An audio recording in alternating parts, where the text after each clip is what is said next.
Francisco Cândido Xavier, Missionários da Luz, terceiro livro da coleção A Vida no Mundo Espiritual, ditado pelo Espírito André Luiz, capítulo 4, Vampirismo. A sessão de desenvolvimento mediúnico, segundo deduzida a palestra entre os amigos encarnados, fora muito escassa em realizações para eles. Todavia, não se verificava o mesmo em nosso ambiente, onde se podia ver enorme satisfação em todas as fisionomias, a começar de Alexandre, que se mostrava jubiloso. Os trabalhos haviam tomado mais de 2 horas e, com efeito, embora me conservasse retraído, ponderando os ensinamentos da noite, minúcia a minúcia, observei o esforço intenso despendido pelos servidores de nossa esfera. Muitos deles, em grande número, não somente assistiam os companheiros terrestres, senão também atendiam a longas filas de entidades sofredoras de nosso plano. Alexandre, o instrutor devotado, movimentara-se de 1000 modos. E tocando a tecla que mais me impressionara no círculo de observações do nobre concerto de serviços, acentuou satisfeito em se reaproximando de mim. Graças ao Senhor, tivemos uma noite feliz. Muito trabalho contra o vampirismo. Oh, era o vampirismo a tese que me preocupava. Vir os mais estranhos bacilos de natureza psíquica completamente desconhecidos na microbiologia mais avançada. Não guardavam a forma esférica das cocáceas, nem o tipo de bastonete das bactérias diversas. Entretanto, formavam também colônias densas e terríveis. Reconhecera-se-lhes o ataque aos elementos vitais do corpo físico, atuando com maior potencial destrutivo sobre as células mais delicadas. Que significava aquele mundo novo? Que agentes seriam aqueles caracterizados por indefinível e pernicioso poder? Estariam todos os homens sujeitos à sua influenciação? Não me contive. Expus ao orientador francamente minhas dúvidas e temores. Alexandre sorriu e considerou. Muito bem, muito bem. Você veio observar trabalhos de mediunidade e está procurando seu lugar de médico. É natural. Se estivesse especializado noutra profissão, teria identificado outros aspectos do assunto em análise. E a encorajar-me fraternalmente, acrescentou: você demonstra boa preparação diante da medicina espiritual que lhe aguarda os estudos. Depois de longa pausa, prosseguiu explicando. Sem nos referirmos aos morcegos sugadores, o vampiro entre os homens é o fantasma dos mortos, que se retira do sepulcro alta noite para alimentar-se do sangue dos vivos. Não sei quem é o autor de semelhante definição, mas no fundo não está errada. Apenas cumpre considerar que entre nós, vampiro é toda entidade ociosa que se vale indebitamente das possibilidades alheias, e em se tratando de vampiros que visitam os encarnados, é necessário reconhecer que eles atendem aos sinistros propósitos a qualquer hora, desde que encontrem guarida no estojo de carne dos homens. Alexandre fez ligeiro intervalo na conversação, dando a entender que expusera preliminar de mais sérios esclarecimentos e continuou. Você não ignora que no círculo das enfermidades terrestres, cada espécie de micróbio tem o seu ambiente preferido. O pneumococo aloja-se habitualmente nos pulmões. O bacilo de Eber localiza-se nos intestinos, onde produz a febre tifoide. O bacilo de Klebsiella situa-se nas mucosas, onde provoca a difteria. Em condições especiais do organismo, proliferam os bacilos de Hansen ou de Koch. Acredita você que semelhantes formações microscópicas se circunscrevem à carne transitória? Não sabe que o macrocosmo está repleto de surpresas em suas formas variadas? No campo infinitesimal, as revelações obedecem à mesma ordem surpreendente. André, meu amigo, as doenças psíquicas são muito mais deploráveis. A patogênese da alma está dividida em quadros dolorosos. A cólera, a intemperança, os desvarios do sexo, as viciações de vários matizes formam criações inferiores que afetam profundamente a vida íntima. Quase sempre o corpo doente assinala a mente enfermiça. A organização fisiológica, segundo conhecemos no campo de cogitações terrestres, não vai além do vaso de barro, dentro do molde pré-existente do corpo espiritual. Atingido o molde em sua estrutura pelos golpes das vibrações inferiores, o vaso refletirá imediatamente. Compreendi onde o instrutor desejava chegar. Entretanto, as suas considerações relativas às novas expressões microbianas davam ensejo a certas indagações. Como encarar o problema das formações iniciais? Enquadrava-se a afecção psíquica no mesmo quadro sintomatológico que conhecera até então para as enfermidades orgânicas em geral? Haveria contágio de moléstias da alma? E seria razoável que assim fosse na esfera onde os fenômenos patológicos da carne não mais deveriam existir? Afirmara Virchow que o corpo humano é um país celular onde cada célula é um cidadão, constituindo a doença um atrito dos cidadãos, provocado pela invasão de elementos externos. De fato, a criatura humana, desde o berço, deve lutar contra diversas flagelações climáticas, entre venenos e bactérias de variadas origens. Como explicar agora o quadro novo que me defrontava os escassos conhecimentos? Não sopitei a curiosidade. Recorrendo à admirável experiência de Alexandre, perguntei: ouça, meu amigo, como se verificam os processos mórbidos de ascendência psíquica? Não resulta a afecção do assédio de forças exteriores?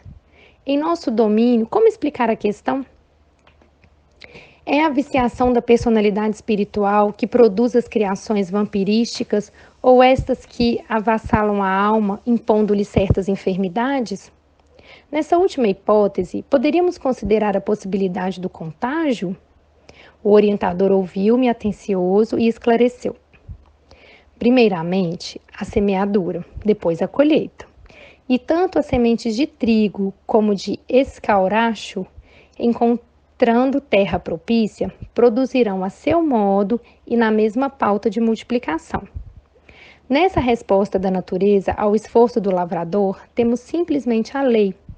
Você está observando o setor das larvas com justificável admiração, não tenha dúvida.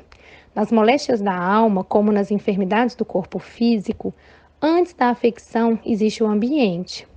As ações produzem efeitos, os sentimentos geram criações, os pensamentos dão origem a formas e consequências de infinitas expressões. E em virtude de cada espírito representar um universo por si, cada um de nós é responsável pela emissão das forças que lançamos em circulação nas correntes da vida. A cólera, a desesperação, o ódio e o vício oferecem campo a perigosos germes psíquicos na esfera da alma. E qual acontece no terreno das enfermidades do corpo, o contágio aqui é fato consumado, desde que a imprevidência ou a necessidade de luta estabeleça ambiente propício entre companheiros do mesmo nível. Naturalmente, no campo da matéria mais grosseira, essa lei funciona com violência, enquanto entre nós se desenvolve com as modificações naturais. Aliás, não pode ser de outro modo, mesmo porque você não ignora que muita gente cultiva a vocação para o abismo. Cada viciação particular da personalidade produz as formas sombrias que lhe são consequentes e estas, como as plantas inferiores que se alastram no solo por relaxamento do responsável, são extensivas às regiões próximas, onde não prevalece o espírito de vigilância e defesa. Evidenciando extrema prudência no exame dos fatos e prevenindo-me contra qualquer concepção menos digna, no círculo de apreciações da obra divina, acrescentou: sei que a sua perplexidade é enorme, no entanto, você não pode esquecer a nossa condição de velhos reincidentes no abuso da lei. Desde o primeiro dia de razão na mente humana, a ideia de Deus criou princípios religiosos sugerindo-nos as regras de bem viver.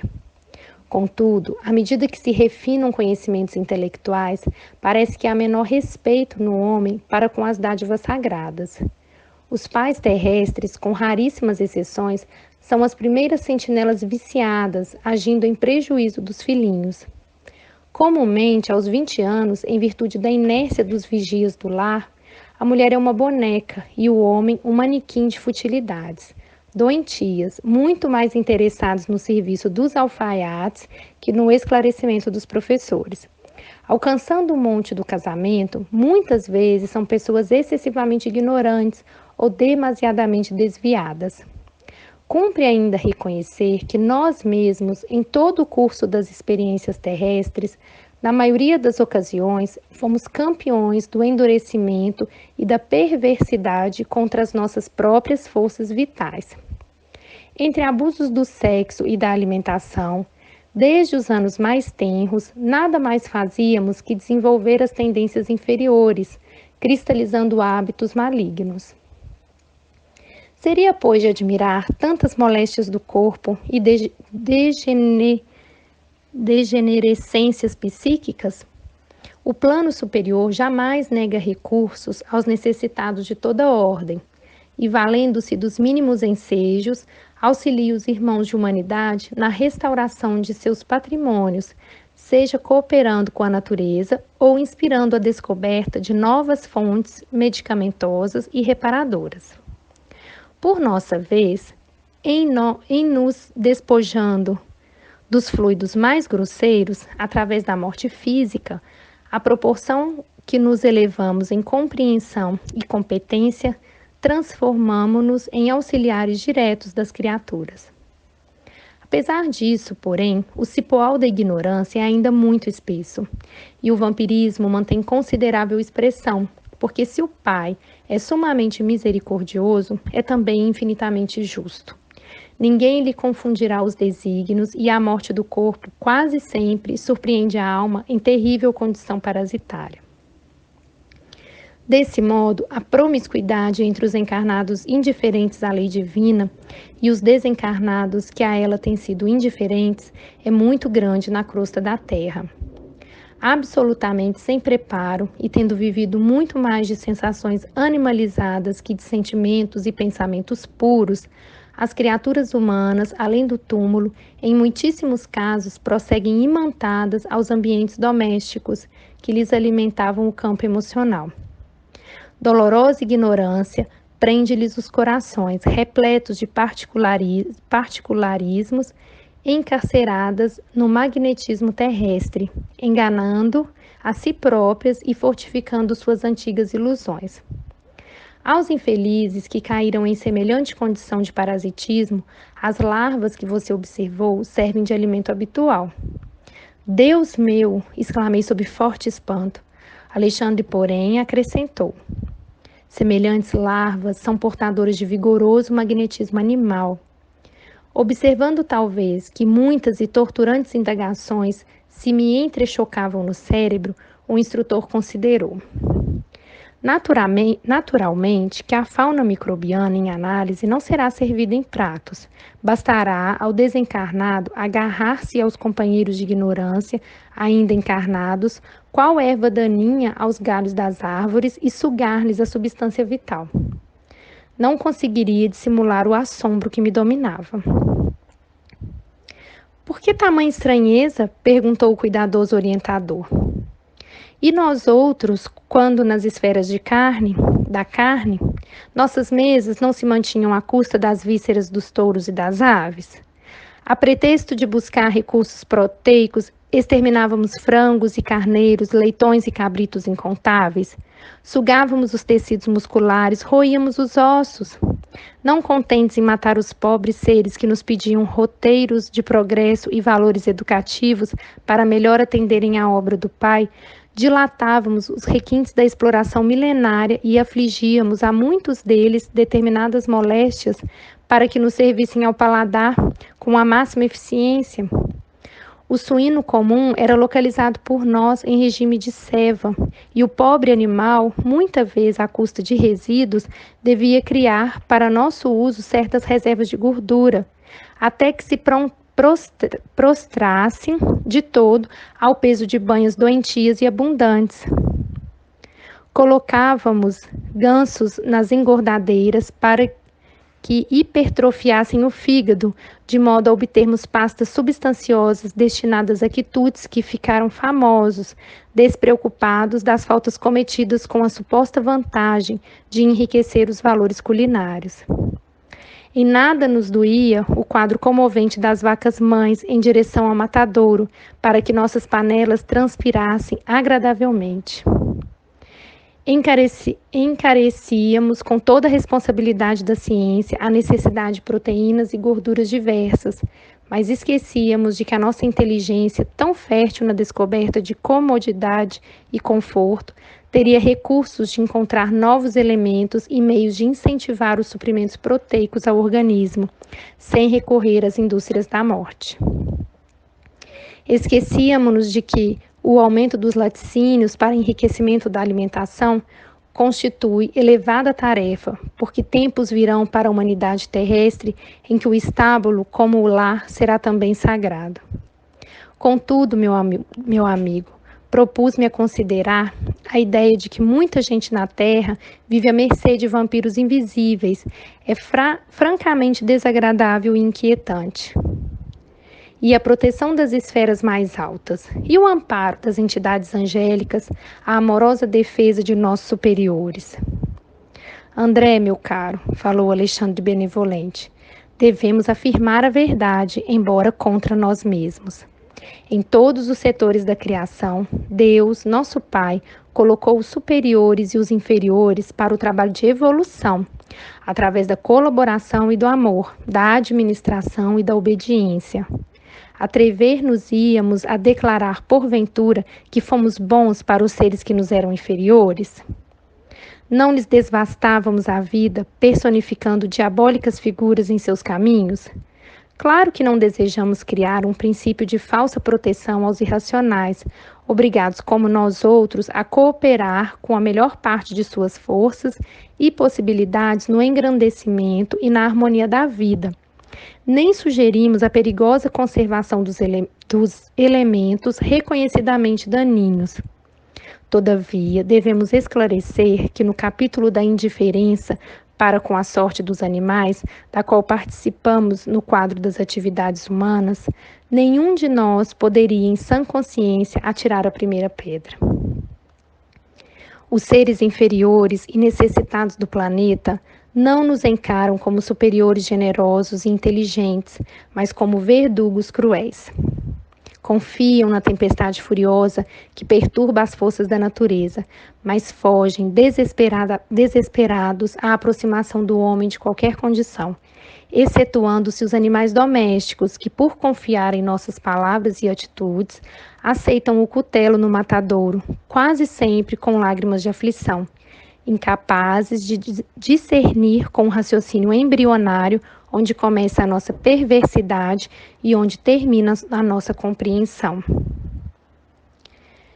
Se não protegemos nem educamos aqueles que o Pai nos confiou, como germes frágeis de racionalidade nos pesados vasos do instinto, se abusarmos largamente de sua incapacidade de defesa e conservação, como exigir o amparo de superiores benevolentes e sábios, cujas instruções mais simples são para nós difíceis de suportar pela nossa lastimável condição de infratores da lei de auxílios mútuos?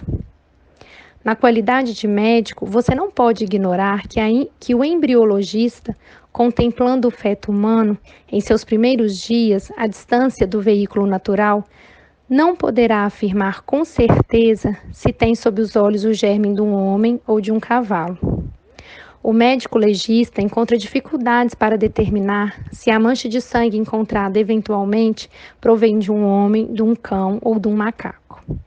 O animal possui igualmente o seu sistema endocrínico, suas reservas de hormônios, seus processos particulares de reprodução em cada espécie, e por isso mesmo tem sido auxiliar precioso e fiel da ciência na descoberta dos mais eficientes serviços de cura das moléstias humanas, colaborando ativamente na defesa da civilização.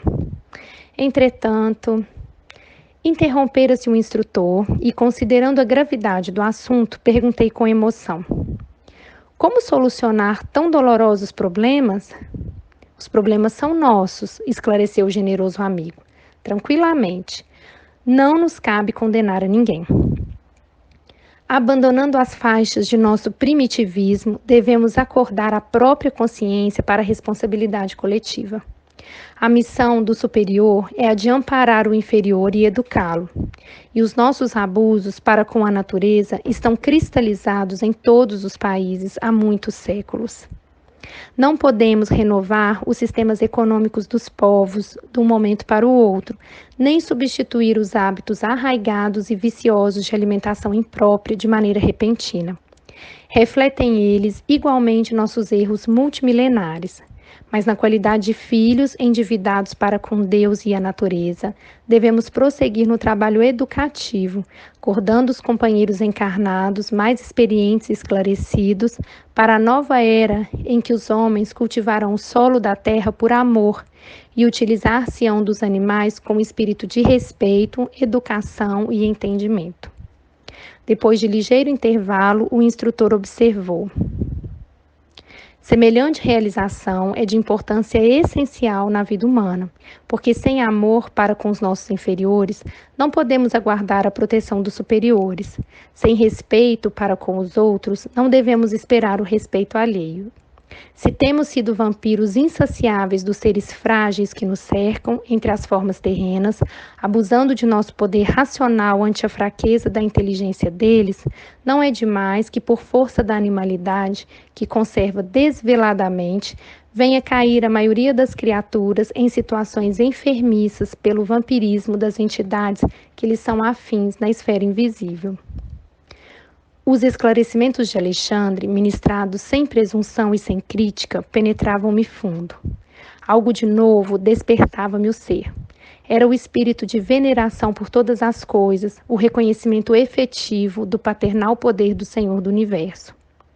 O delicado orientador interrompeu-me o transporte de íntima adoração ao Pai, acentuando: segundo observa, o legítimo desenvolvimento mediúnico é problema de ascensão espiritual dos candidatos às percepções sublimes.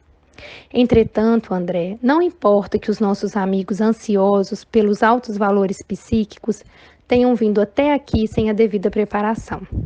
Embora incipientes no assunto, lucraram muitíssimo porque foram auxiliados contra o vampirismo venenoso e destruidor. Surpreendeu-se você com as larvas que lhes avassalam as energias espirituais. Agora verá as entidades exploradoras que permanecem fora do recinto, esperando-lhe o regresso. Lá fora? Perguntei alarmado. Sim, respondeu Alexandre. Se os nossos irmãos conseguissem de fato estabelecer sobre si mesmos os desejáveis golpes de disciplina, muito ganhariam em força contra a influenciação dos infelizes que os seguem. Lamentavelmente, no entanto, são raros os que mantêm a necessária resolução no terreno da aplicação viva da luz que recebem. A maioria, rompido o nosso círculo magnético, organizado no curso de cada reunião, esquece as bênçãos recebidas e volta-se novamente para as mesmas condições deploráveis de horas antes, subjugada pelos vampiros renitentes e cruéis. Oh, que lições! Exclamei. Notando que os nossos amigos encarnados se dispunham a sair, o instrutor convidou: venha comigo à via pública e observe por si mesmo.